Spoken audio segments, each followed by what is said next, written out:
Hi, Mesa Verde. Welcome to our online tennis series. Now today we're going to do something a little different. We're not going to be doing a lot of moving around like we have been doing.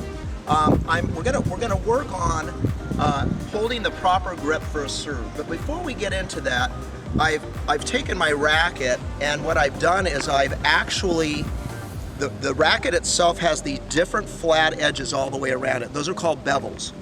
And what I've done is I've numbered the bevels. This is bevel 1.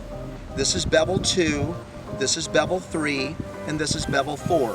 When you do a forehand drive, what we do is we always base holding the racket on our index finger knuckle.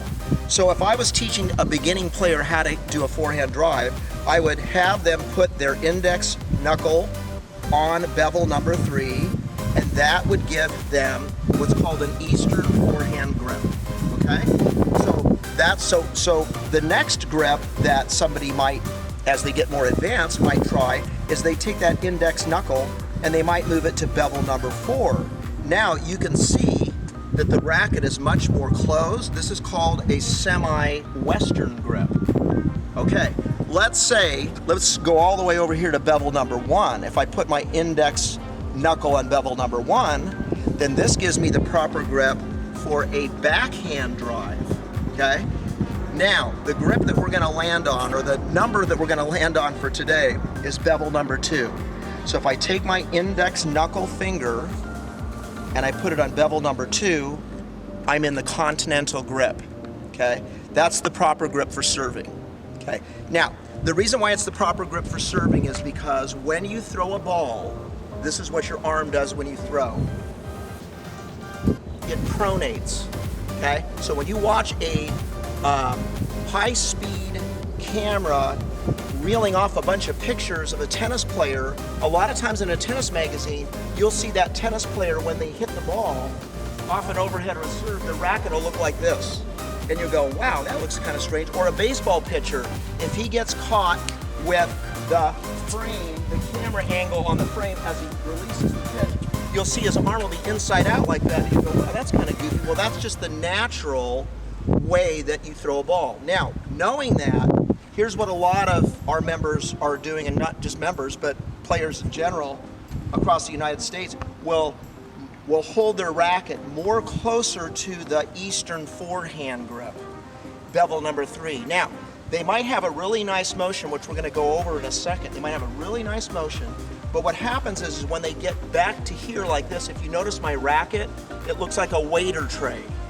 Okay, so when they go up to hit a ball, they have this going for them where their racket's going around, it looks pretty nice. They go up, they make contact, and then we tell them to snap their wrist, and they have this kind of a feel on it. Okay, so now let's say that somebody tries to experiment and do a continental grip. Okay, now here's what would happen with continental grip.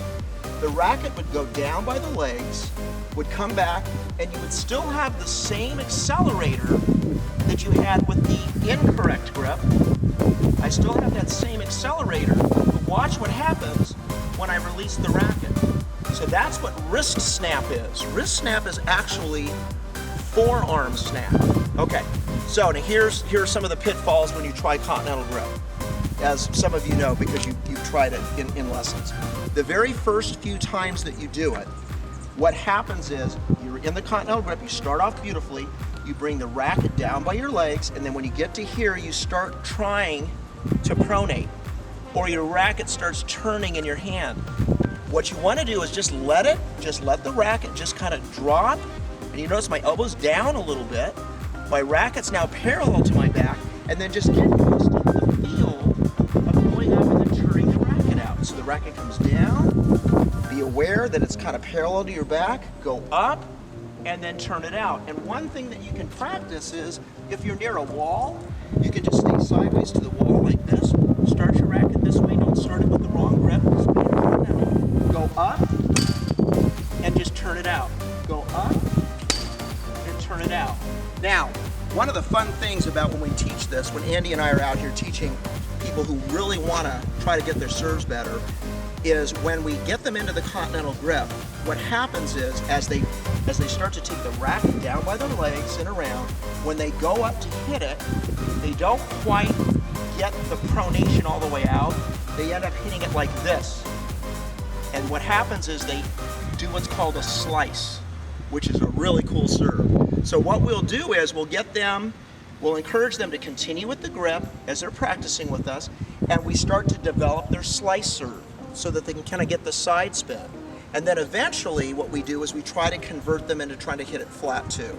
But by holding the racket in the continental grip, we allow them to go ahead and try to work on their slice. When they're playing in matches, we don't want to mess their games up too badly until they really have it down. We let them go back to their other grip and just do the regular grip. Then when they do their slice, they go into continental, and then eventually what happens, if they practice it a lot, they are able to do both serves out of the same grip. Okay, one last thing. One of the things that will really help you is to understand that when you're in this grip, you want to hold the racket on a scale of 1 to 10, hold it at a 2. Try to hold the racket more on the bottom of the racket and be very, very light with it. I should be able to pull the racket right out of your hands if you were in a lesson with me. So the racket comes down by the legs, around and up. And you just try to get this feel like this. Just going around in a circle like this. And you can't be too loose with it. Now I'm holding it just with 2 fingers. And you'll get really good. Try not to hit yourself in the head like this. But you'll get really good at being able to just get that feel. And even if you don't understand that yet, just kind of get used to the continental grip feel, and it'll really, you'll get a lot of mileage out of having a whole bunch of variety of different serves, okay? I hope that helped you guys. Now remember, you can email me, randy@mesaverdecc.com, if you want to have any special requests about what you want to see, okay? All right, see you guys. Bye.